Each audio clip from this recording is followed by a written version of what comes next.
De nuevo aquí con ustedes. Es un placer platicar sobre la Perashá, la energía, la conciencia de la semana, que ahora es la porción llamada Mishpatim. Mishpatim, que podría traducirse libremente como ordenanzas. Recordamos que en la porción anterior de Yitro se revelan los llamados 10 mandamientos, que en realidad deberían de ser traducidos como los 10 pronunciamientos, Aseret Hadibrot. Y pareciera ser que esos 10 mandamientos, esos 10 pronunciamientos, se expanden en esta porción de tal manera que se entra en mucho detalle de una serie de leyes y ordenanzas de todo tipo. Sin embargo, de acuerdo al estudio de la Kabbalah y el Zohar, hay mucho más que ordenanzas, mucho más que leyes de convivencia o leyes éticas y morales. Y precisamente a eso nos referiremos en nuestra plática. Parashat Mishpatim. Ve'ele hamishpatim asher tasim lifneihem. Estas son las ordenanzas que expondrás ante ellos, los israelitas. Y empieza hablando de algo un tanto, pues diríamos, poco familiar en nuestra época. Pues empieza diciendo que si adquieres un esclavo hebreo, trabajará 6 años, pero el 7º año saldrá libre sin cargo. Si entra soltero, saldrá soltero. Si su amo le proporciona una esposa y ella le da hijos o hijas, la mujer y sus hijos serán propiedad de su amo, pero él saldrá solo. Pero si el sirviente dijese, quiero a mi amo, a mi esposa y a mis hijos y renuncio a mi libertad, entonces, y aquí hay algo un tanto sui generis, por decirlo de una forma, entonces su amo lo llevará ante los jueces, lo arrimará a la puerta o al marco de la puerta, y su amo, escuchen bien, le atravesará la oreja con un punzón. Así se convertirá en esclavo suyo por siempre. Y sigue hablando esta porción, que por cierto es larga, sobre las leyes sobre las sirvientas hebreas, las leyes u ordenanzas relativas a muertes o asesinatos, a golpes a los padres, temas sobre raptos, maldiciones, daños provocados físicamente, daños que se llevan a cabo en forma personal, sobre animales domésticos que se vuelven asesinos. ¿Qué pasa si un toro cornea a alguna persona y la mata, etcétera? Daños provocados por perforaciones en la vía pública, ¿se imaginan? Por baches en las calles. Están legislados aquí en esta porción. Daños de nuevo provocados por un animal. ¿Qué pasa si tu animal rompe la reja del vecino? Indemnización por robo, pena por pastorear el ganado en campo ajeno, pena por daños provocados por fuego. ¿Qué pasa cuando dejas un bien en custodia? ¿Cómo lo recuperas? Sobre la seducción inmoral, sobre las artes del ocultismo, que están totalmente prohibidas, las relaciones con animales, bestialismo, idolatría, el tema de los préstamos, ordenanzas relativas a la administración de justicia, normas éticas, hasta descanso del Shabbat, las festividades de Pesach, Shavuot y Sukkot. Se habla sobre la entrega de la Torá y finalmente se habla de que Moshe asciende al monte Sinaí y tarda 40 días y 40 noches. La verdad, aquí podría armarse con con este solo capítulo, con esta sola perashá, una constitución. Sin embargo, entendemos que nuestros maestros cabalistas, el Zohar, Rabbeinu Ari e Isaac Luria, de bendita memoria, nos hablan de otra cosa un tanto distinta. De nueva cuenta, todo el aspecto legal, moralista, ético, tiene un valor importante, pero para nosotros, en el enfoque del entendimiento de la Torá como un sistema de vida, esto tiene una mayor profundidad. Y la verdad es que el tema es totalmente distinto. De acuerdo a los cabalistas, en realidad, este esclavo hebreo, la esclava, etcétera, con la que inicia la porción, no está realmente refiriéndose a un esclavo o una esclava. Y recordemos que la Torá no solo fue escrita para un tiempo, la Torá es vigente para hoy, para nosotros, para nuestra vida, para nuestro engrandecimiento. Y desde luego podría entenderse que la Torá solapa la esclavitud, nada más lejano. En realidad, la Torá, cuando habla del esclavo, de acuerdo al Zohar, de acuerdo a los grandes maestros cabalistas como el Ari, en realidad está hablando ¿de qué? Del alma. Y así entonces hay una interpretación totalmente distinta. En realidad, todas estas ordenanzas, estos mishpatim, no son más que presentarnos las reglas del juego para la elevación o el tikkun, la corrección del alma. Muy distinto si lo leemos nada más textualmente. Nos dice el Zohar, aludiendo a Rabbi Shimon Bar Yochai, que les dice a sus amigos, amigos, hoy aquí les voy a revelar los secretos de la elevación y del tikkun del alma, de la corrección del alma, a través de los misterios recónditos de la reencarnación. En la tradición cabalista, la reencarnación, llamada en hebreo Gilgul Neshamot, es un aspecto fundamental en el entendimiento de nuestra misión, de la cosmogonía total de la humanidad y su misión. En el entendido de que esta parte esencial llamada alma, que tiene 5 aspectos de acuerdo a los cabalistas, Nefesh, Ruach, Neshama, Hayá y Yehidá, son 5 aspectos. Esta es la parte esencial de nosotros, que viene a co-crear junto con el Creador en este mundo, viene a hacer la corrección, viene a elevar este mundo físico que es limitado a esta noción de lo ilimitado y lo eterno. En ese sentido, somos socios del Creador y nuestra alma, que es nuestra parte esencial, es lo que verdaderamente somos. Y como lo hemos dicho varias veces, no somos seres humanos que optamos por una experiencia espiritual. Nuestra esencia es espiritual. Somos seres espirituales que venimos en cada vida a pasar por una experiencia humana con el objeto de hacer corrección, con el objeto de aprender. Y este es el fundamento, este es el meollo del asunto en esta porción de Mishpatim. Y dice, este esclavo, que es esta alma, trabajará 6 años. Y nos dice Isaac Luria, en realidad se refiere a esta corrección del alma en los 6 aspectos, que son las 6 sefirot, de Gesed, Geburah, Tiferet, Netzahod y Yesod. Si el alma corrige estos aspectos, y abordaremos sobre ello un poco más adelante para saber qué quiere decir la corrección de Gesed, Geburah, Tiferet, Netzahod y Yesod, que se traduce libremente como misericordia, rigor, balance y belleza, victoria eterna, gloria y fundamento. Estos son los nombres en español de las 7 sefirot.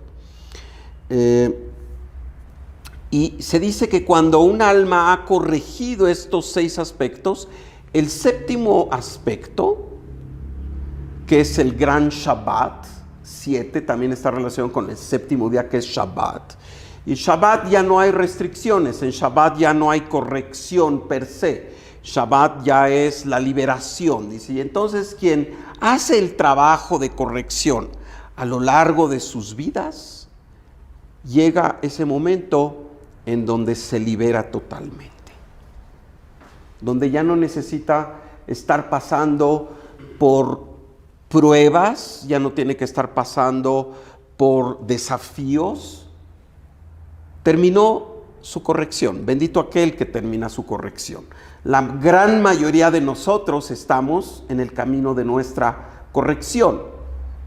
Y ojalá que justamente es con el entendimiento de esta información trascendente que podemos liberarnos de los apegos a este mundo físico y verdaderamente ser absoluta y totalmente felices. En este mundo no se necesita morirse, a eso me refiero. En este mundo podemos llegar a estar felices, libres y desapegados, siempre y cuando en cada momento de nuestra vida lo veamos como una forma de enaltecer, de aprender, de corregir, de, digamos, purificar nuestra alma. Y dice ahí, ¿verdad?, que si el sirviente renuncia a la libertad, ¿se acuerdan? Lo leímos. Si este sirviente dice, no, yo quiero quedarme con mi amo, entonces se hace un ritual un tanto raro, que jamás lo he visto y desde luego que no es un ritual dentro de la religión judía. Se le lleva ante los jueces y luego se le pone frente a una puerta y se le horada la oreja con un punzón y se le declara como que ya no puede salir en libertad jamás, porque así lo optó. Pero realmente aquí los cabalistas nos dicen que justamente esa es la opción del ser humano que renuncia a los llamados del alma. Es la opción del ser humano que renuncia a compenetrarse en la espiritualidad y entender para qué está aquí y hacer el trabajo de liberación. Entonces, esa persona que solo tiene como referencia el mundo físico, los satisfactores del mundo físico, y que depende de esos satisfactores externos para que su vida sea feliz o no, es la que queda atrapada de por vida en una vida sin libertad. La verdadera libertad entonces es entender la misión de nuestra alma y ajustarla, como hemos dicho, a la voluntad de la suprema inteligencia que todo lo sabe. Y cuando nosotros conocemos cuál es la voluntad de la suprema inteligencia, del Creador, entonces podemos empezar a trabajar. Antes no. Por ello es que dice que este esclavo quedará por siempre un esclavo si no quiere liberarse. Es el ser humano que queda siendo esclavo, apegado a los deseos del cuerpo y al mundo físico. La limitación es evidente. El séptimo año se llama Shabbat. Sabemos que Shabbat es este día en donde estamos totalmente libres de trabajar, estamos totalmente libres de accionar cualquier tipo de energía, y por eso quien observa el Shabbat no usa el teléfono, no viaja en coche, etc. Hay una serie de elementos que lo liberan de esa dependencia del mundo físico, por esas 25 horas aproximadamente. Ahí no existen ataduras, y las fuerzas del alma, las fuerzas de nuestro ser esencial reinan supremas. Son las que verdaderamente nos guían y toman preeminencia por todo lo demás. Y esta alma reina suprema, atada a la luz de la eternidad, porque verdaderamente somos eternos. El tener esta perspectiva que somos eternos hace que, así como una jirafa, ¿verdad? Podamos abstraernos y ver desde arriba toda nuestra vida y ver que a veces nos ahogamos en un vaso de agua, cuando la verdad es que a veces un problema, por más agudo que sea, es simplemente un instante en la eternidad de nuestra alma. No quiere decir que lo tenemos que soslayar, pero quiere decir que tenemos que tener perspectiva, tenemos que saber que las cosas ni empiezan ni acaban ahí, y seguramente no acabarán por más difícil que se vea la situación. Entonces se nos dice que esta alma que trabajó por 6 días y el séptimo día descansó, quiere decir que corrige estos aspectos llamado Gesed, misericordia, que es corrección de todo lo que es severidad innecesaria. La mayoría de las personas llegan a un momento en que se comportan muy severamente con los demás, no dando oportunidades. Gesed, misericordia, quiere decir dar oportunidad. Y a los primeros que debemos darnos oportunidades, ¿a quién? A nosotros mismos. Pero a veces ni siquiera nosotros mismos damos oportunidad de perdonarnos, de ser felices, de desarticularnos de la problemática y la complejidad del mundo físico. Y estamos sumidos porque cargados de culpa creemos que así podemos resolver las cosas. Gesed, misericordia, corrección de todo lo que es severidad, de darnos oportunidad a nosotros y a los demás. Gevurah, la corrección que tiene que ver con estructura. Actuar haciendo las decisiones correctas. En este mundo tenemos libre albedrío y hay cosas que son apropiadas, adecuadas y luminosas, y hay cosas que no son apropiadas ni adecuadas, son oscuras. Todo aquello que es el llamado del alma será apropiado. Todo aquello que sea el llamado del ego será oscuro, y a la larga, aunque parezca que en un principio es lo que mejor parados nos deja, a la larga el llamado del ego es la destrucción.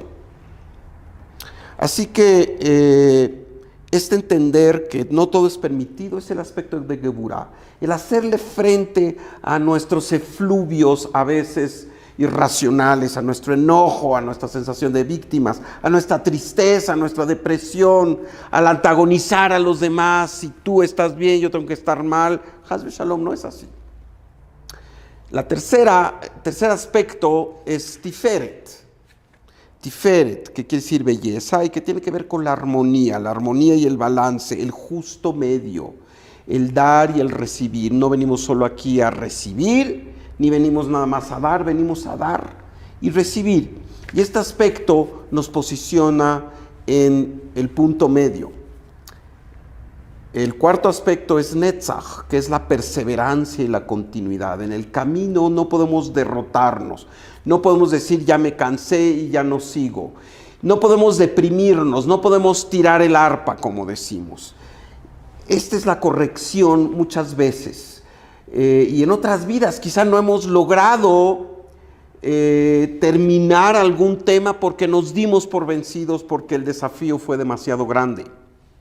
En esta vida tenemos que corregir eso, saber que no hay desafío que sea lo suficientemente grande para derrotarnos. Todo lo que viene de la luz, inclusive los desafíos, los retos, al mismo tiempo, para ello tenemos la fuerza de sobrellevarlos, siempre y cuando mantengamos la perseverancia, no nos dejemos acobardar.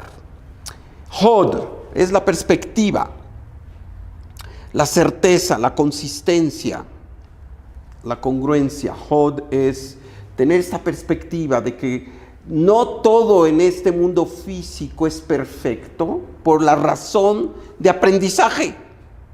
Y cuando una puerta se cierra, otras se abren. Pero tenemos que tener la capacidad de abstraernos y tener esta perspectiva. Y a veces tenemos que tener la capacidad de enfocarnos y lograr las cosas. Esto es la corrección en Hod. Y finalmente Yesod, que es igualmente la congruencia, lo que pensamos, nuestras intenciones, nuestras palabras, finalmente tienen que ser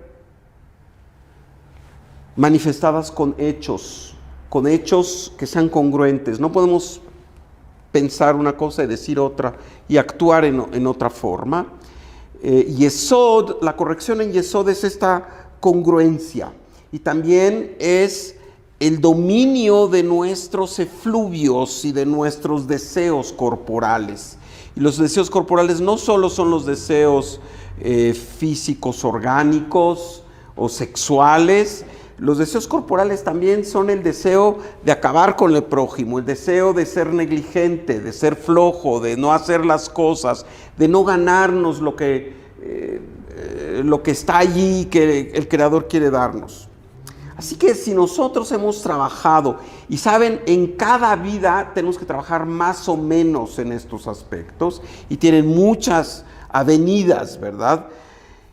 Y se nos dice, una vez que hemos completado el trabajo de estos aspectos, entonces el alma queda liberada y el mundo físico ya no es un reto y una referencia más, y entonces el alma puede estar libre. Esta libertad es el producto del trabajo, mis amigos. No hay tal cosa como viaje gratis. Venimos a trabajar, no venimos de día de campo.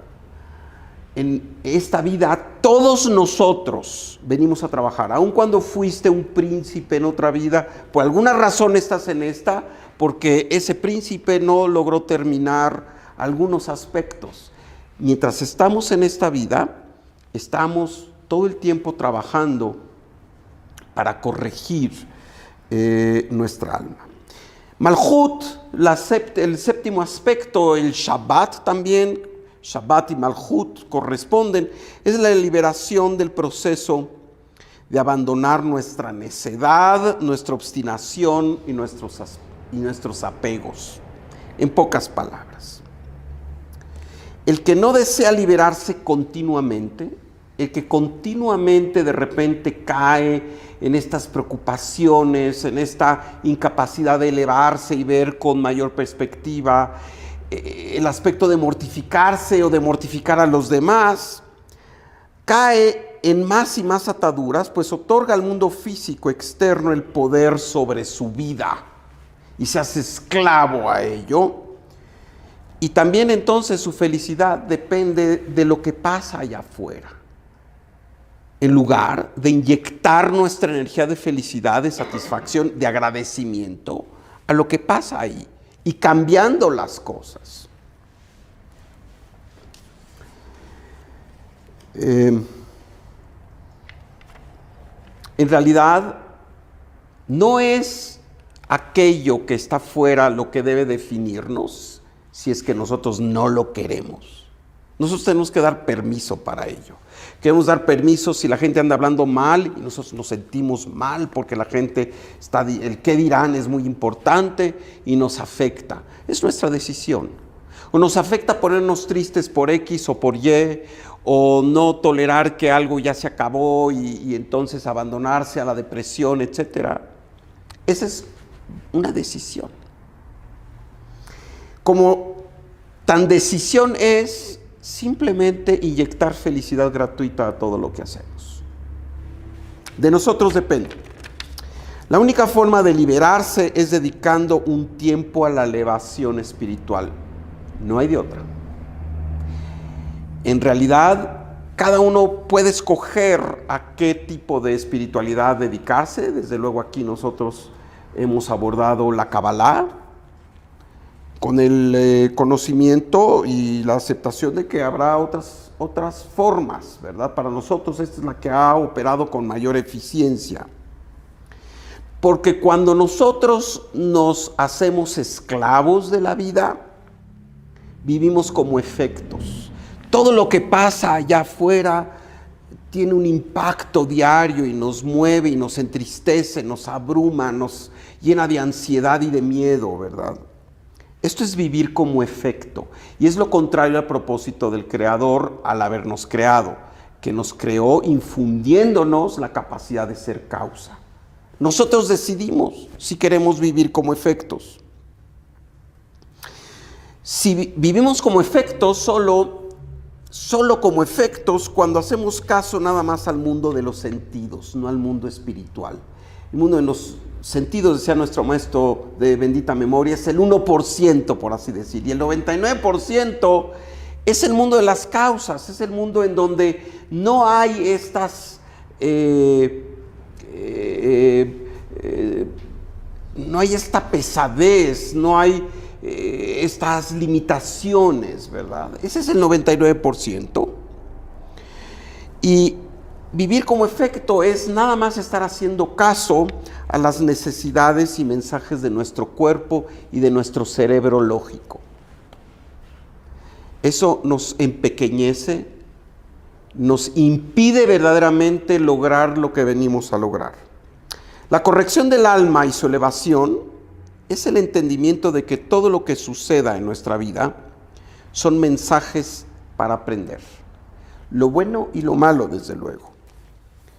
El Zohar nos dice que por medio de nuestra conciencia y los procesos de pensamiento, los procesos de kavaná, la intencionalidad, podemos atraer fuerza a nuestra alma.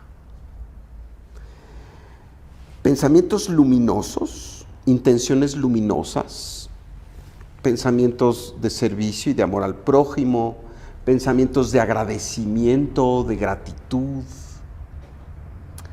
felicidad, atraen resultados luminosos.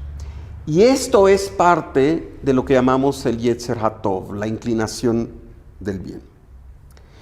Pero no solo esto nos dicen los maestros cabalistas. En esta gran creación no estamos solos. Hay entidades luminosas, llamadas ángeles de diversos niveles, que nos asisten cuando nuestra vibración está en concordancia con ellos. Los pensamientos positivos, los pensamientos de construcción, los pensamientos optimistas, los pensamientos de fraternidad, los pensamientos de tolerancia, atraen fuerzas angelicales que nos rodean y nos ayudan a lograr estos objetivos y se facilitan las cosas. Sin embargo, lo opuesto también es cierto. Los pensamientos negativos, las intenciones negativas, las palabras negativas y por supuesto las acciones negativas, las acciones en donde no nos responsabilizamos del prójimo, donde abusamos del prójimo, donde causamos dolor innecesario, etcétera, igualmente dan vitalidad a estas entidades oscuras que empiezan a pegarse a la persona y empieza este círculo vicioso en donde al mismo tiempo la empiezan a influir para que continúe en esta tendencia negativa y finalmente acaban con su alma. La verdad es que en este mundo nosotros decidimos a qué queremos apegarnos. En este mundo nosotros decidimos a quién queremos llamar a nuestras vidas. ¿Con quién queremos acompañarnos en el mundo espiritual? ¿Queremos acompañarnos con ángeles?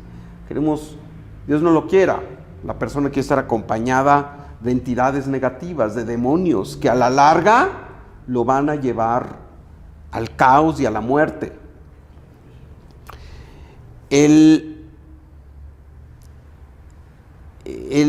La forma como actúa la fuerza oscura y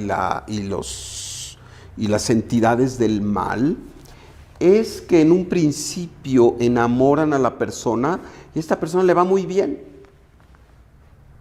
¿Cuántas veces, verdad, algunos amigos que han entrado al mundo de la espiritualidad dicen, es que cuando era yo perverso, era yo infiel, era yo arrogante, me iba requete bien? Y luego decidí entrar al mundo de la espiritualidad y la verdad es que la paso un tanto angustiado porque hay muchas cosas difíciles. Bueno, esto tiene muchas explicaciones, pero al final del día, el ser espiritual es como ser un gran atleta. El gran atleta tiene que esforzarse, el gran atleta tiene que pasar las pruebas. El gran atleta no es el que si salta 1,50 m le ponen un obstáculo de 1,20 m. Si salta 1,50 m le tienen que poner un obstáculo de 1,60 m y así sucesivamente. Y esto es lo que el Creador, que es un Padre amorosísimo, desea con aquellos, con todas las personas que desean estar en el camino del alma. Y por ello, cada vez, ahora mi hijo, tienes que saltar un poco más alto. A los que no estima por estar, digamos, vibrando en la fuerza de la oscuridad, pues simplemente les deja que hagan lo suyo hasta que llegan al precipicio y caen. Por ello, pareciera ser que a mucha gente que actúa egoísta, negativamente, abusivamente, inclusive criminalmente, en un principio y por algún tiempo le va bien. Pero estamos al final de los tiempos, al final del paradigma en el que vivimos, y esto cada vez se va tornando más rápido. Y entonces entendemos que la fuerza de la luz, que implica paciencia para ver los resultados, porque paciencia tiene el ingrediente de certeza, y somos probados en la certeza, en la emuná, en la fe. Si todo se sucediera inmediatamente, no tendríamos que ser valorados, no tendríamos que tener el esfuerzo de la certeza. Precisamente los tiempos pausados del Creador tienen el sentido de que ejerzamos la confianza, bitajón, la seguridad y la certeza.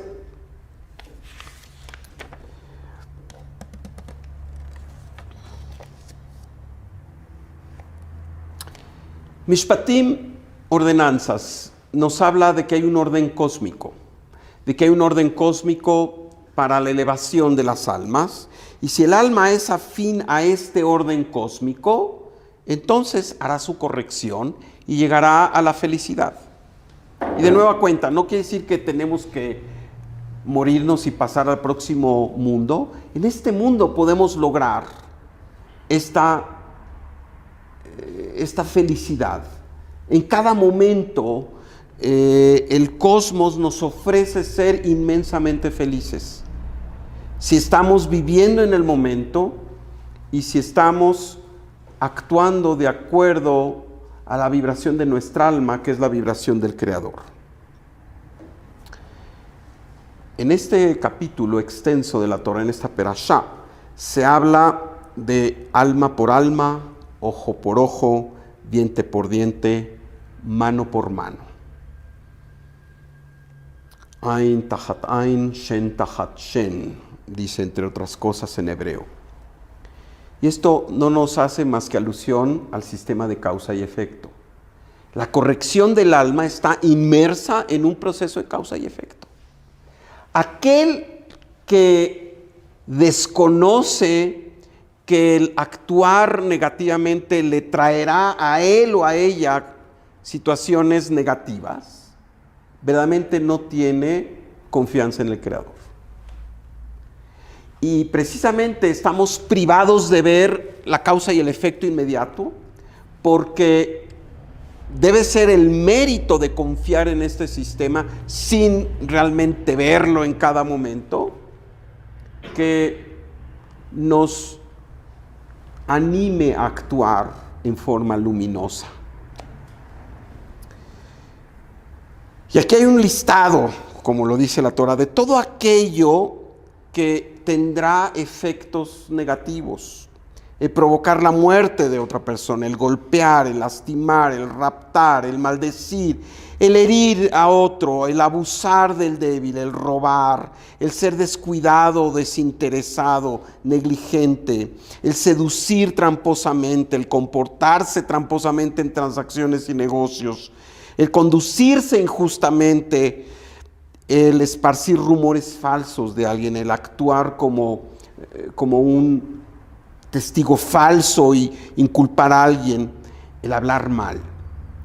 Estos son algunos de los aspectos que la Torah en esta porción nos dice que traerán consecuencias negativas para la persona.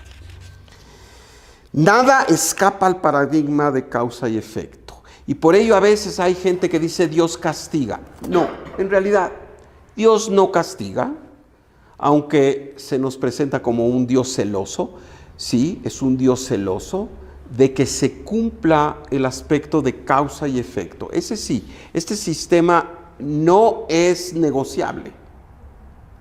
Y es precisamente porque no es negociable que estamos insuflados con la capacidad de libre albedrío. Si este sistema fuera negociable, a ver, mira, si haces esto, pues a lo mejor no pasa.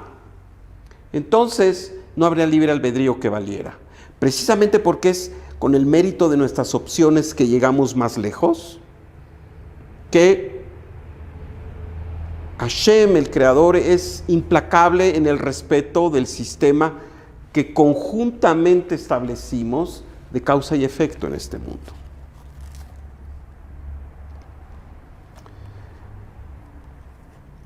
Y por ello, los tiempos del Creador requieren de paciencia. Hashem tiene sus tiempos, precisamente para que podamos ejercer la paciencia, la seguridad, la emuná. Y la paciencia siempre será recompensada. Al final del día, al final de los tiempos, al final de cuando es lo adecuado, la paciencia será recompensada. Y por ello esta porción termina mencionándonos que Moshe ascendió al monte Sinai y permaneció allí por espacio de 40 días y 40 noches. Moshe no podría ascender en 2 días y bajar con las tablas. ¿Por qué tardó 40 días y 40 noches?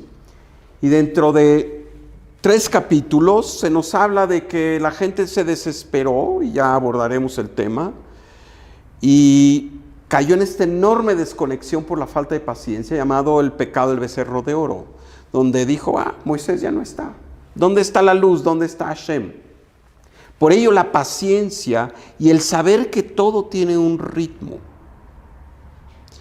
y el ser perseverante en nuestro actuar luminoso, aun cuando parezca que no tiene frutos inmediatos, es lo indicado.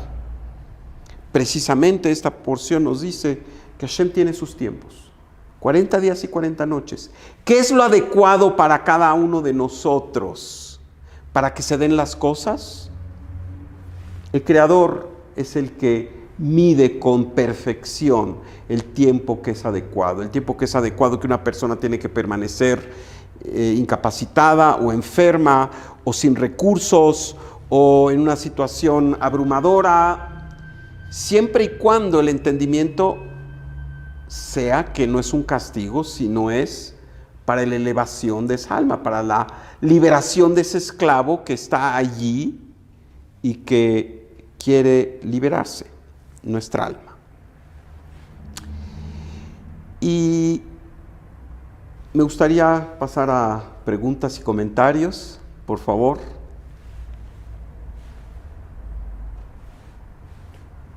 Anímense. Tengo es algo que pensé, que decimos que a los tzadikim no hay menujá en este mundo y tampoco hay menujá en Olam Haba. Sí, dice, el comentario es que los tzadikim no tienen menujá, no tienen descanso en este mundo y tampoco en el mundo venidero. Sí. Entonces, a lo que voy es que planteaste ahorita un poco de que en este mundo no hay menujá, vienes a chambear. En este mundo se plantea, no hay menujá, no hay descanso, venimos a trabajar. Y planteaste el Malhut, o sea, así es normalmente, Shabbat ya es el día de descanso y el día de... Sí, Shabbat es el día del descanso, el día en que no operan las obligaciones, etc. Pero tenemos aún trabajo después. En el Shabbat también hay el trabajo. Ese es el menujá Leolam Haba. Sí, Que no hay menujá en el Olam Haba, que también hay trabajo. Entonces, en ese Shabbat también hay otro tipo de trabajo. Y esto nos quiere decir que en el mundo venidero, en el mundo de la luz, tampoco hay un descanso total. Y es cierto, mi maestro de bendita memoria decía, trabajamos más duro en Shabbat. Es otro tipo de trabajo. Ahora ese esclavo que se quiso esclavizar para siempre, es ese trabajo de Shabbat también. O sea, que lo puedes interpretar de una forma o lo puedes interpretar de otra forma. Que en ese esclavo que le agujeran la oreja, es, ok, ya hice todo mi trabajo en Olam Hazé, ahora voy a Olam Haba con todo también. No hay menujá aquí, no hay menujá allá. Sí. Y el comentario es de que no hay descanso aquí, no hay descanso allá. Y en el buen sentido, ¿verdad? Quiere decir que siempre, inclusive en el mundo venidero, somos co-creadores. Y lo importante es entender que este concepto de trabajo continuo, por ejemplo, el trabajo de Shabbat es un trabajo distinto. No es un trabajo con las manos, no es un trabajo con la computadora, es un trabajo con la conciencia. El trabajo en Shabbat es hacernos una vasija más apropiada para la luz, para la abundancia de la luz. Esto es lo que tenemos que hacer en Shabbat. Y todo lo que hacemos en el Shabbat, desde la tefilá, los rezos, las 3 comidas, y finalmente el Abdalá, todo lo que hacemos no es más que para hacer vasijas más adecuadas de obtener esta luz. Y en verdad, en ese sentido, el trabajo no cesa. Sin embargo, es otro tipo de trabajo. Y este trabajo, Avodat HaKodesh, el trabajo santo, no es un trabajo que nos cause dificultad, no es un trabajo por el que realmente sufrimos. Es un trabajo que nos posiciona cada vez más en afinidad con el Creador. Y en el mundo venidero también hay niveles. Y en el mundo venidero vamos cambiando de nivel conforme también al trabajo espiritual que se hace en estos niveles. Y que todo tiene que ver con el perfeccionamiento de la obra del Creador originalmente. En este mundo tenemos una función de perfeccionar este mundo físico, y en el mundo venidero también los tzadikim, las almas elevadas, los ángeles, todo el tiempo están actuando y hay una gran actividad espiritual, en otros términos, muy distintos al que nosotros podemos imaginar acá, precisamente para alabar, para loar, para compenetrarse con esta continua perfección del Creador. Gracias por tu comentario. ¿Alguien más? Por favor. Algunos tenemos una vasija más pequeña, otros una vasija más grande. Dice Jaime que algunas personas tienen una vasija más pequeña y otros tienen una vasija más grande. Entre más grande es tu vasija, más posibilidades tienes de recibir más. Entre más grande la vasija, más posibilidades de recibir más, sí. Quedando claro que entre más recibes, pues más debemos de compartir. Quedando claro que entre más se recibe, pues hay más oportunidades de compartir. Yo te preguntaría 3 consejos. Hay una pregunta para 3 consejos que te permitan ampliar tu vasija, crecer tu vasija. Sí, el crecimiento de la vasija tiene que ver con las grandes leyes cósmicas. Y en pocas palabras, tiene que ver con qué tan bien imitamos al Creador, porque no podemos ser como el Creador. Expander la vasija quiere decir desearlo todo, no nomás un poquito, un chiquito. Nuestro maestro el Rab nos advertía que los cabalistas no tienen pequeño deseo de recibir, tienen un gran deseo de recibir, quieren recibirlo todo. En la luz del Creador están los goces pequeños o puntuales que conocemos. El goce de algún coche nuevo, el goce de una ropa bonita, el goce de la sexualidad, el goce de estar de vacaciones en un lugar maravilloso, el goce de ver un atardecer. Todo eso está contenido en el Creador. Entonces, lo que queremos es recibirlo todo. Lo queremos recibir todo. Y esta es una idea. No podemos ser pichicatos en nuestro deseo de recibir. Queremos recibirlo todo. Ahora bien, al mismo tiempo, para recibirlo todo, tenemos que tener la confianza, porque así es la ley de las ordenanzas cósmicas. Tenemos que estar dispuestos a dejar ir todo, todo. Entre más confianza tenemos en esta capacidad de fluir, de recibirlo todo y de estar dispuestos a que todo se vaya, ampliamos nuestra vasija. Número 1. Número 2. El Creador es quien da hiyut, quien da vida a todo. Todo, todo, todo. Quiere decir, el Creador tiene la cualidad de expandirse y da vida al perrito, al gatito, al árbol, a la flor, al bacilo más repugnante y al ser humano más enaltecido. ¿Cómo podemos imitar eso? Cuando nosotros también somos capaces de compartir.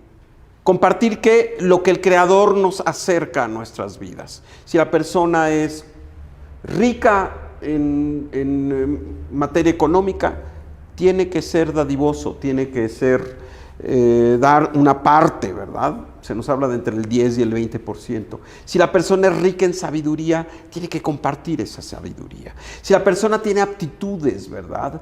Tiene que estar pensando en cómo sus aptitudes no solo lo benefician a él o a ella, sino lo benefician a los demás. Es el aspecto del compartir. Y tercero, en nuestro mundo físico, para recibir más, hay momentos en que tenemos que refrenar la parte egótica que desea.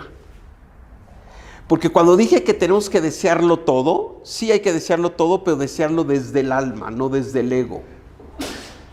Y entonces es muy importante, como tercer punto, este concepto que la Kabbalah de Rabbi Ashlag, Rabbi Brandwein y nuestro maestro el Rav de bendita memoria nos enfatizaron, el aspecto de rechazar aquello que es del ego, lo que nuestro Rav acuñó con la palabra restricción, el no permitir que lo que son los deseos del ego, sobre todo del mundo material, y a veces pareciera que no es tan material, pero el poder es del mundo material, el querer ser el centro de atenciones del mundo material, todo ello atendiendo a una observación sincera de quiénes somos, debemos rechazarlo, debemos hacer restricción.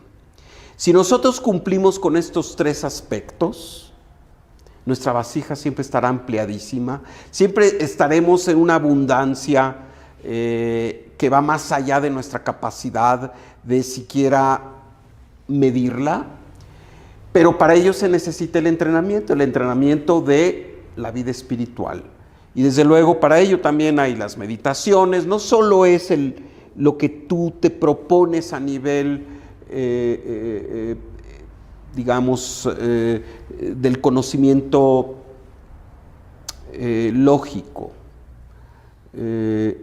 También entra en juego todo el mecanismo de los ejercicios espirituales, ¿verdad? En el caso de la Kabbalah es la meditación con las letras hebreas.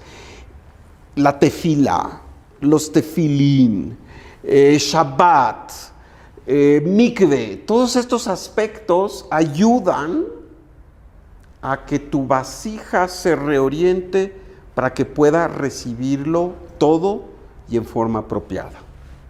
Porque el problema es cuando recibimos no en forma apropiada, cuando por nuestras decisiones egóticas recibimos no en forma apropiada.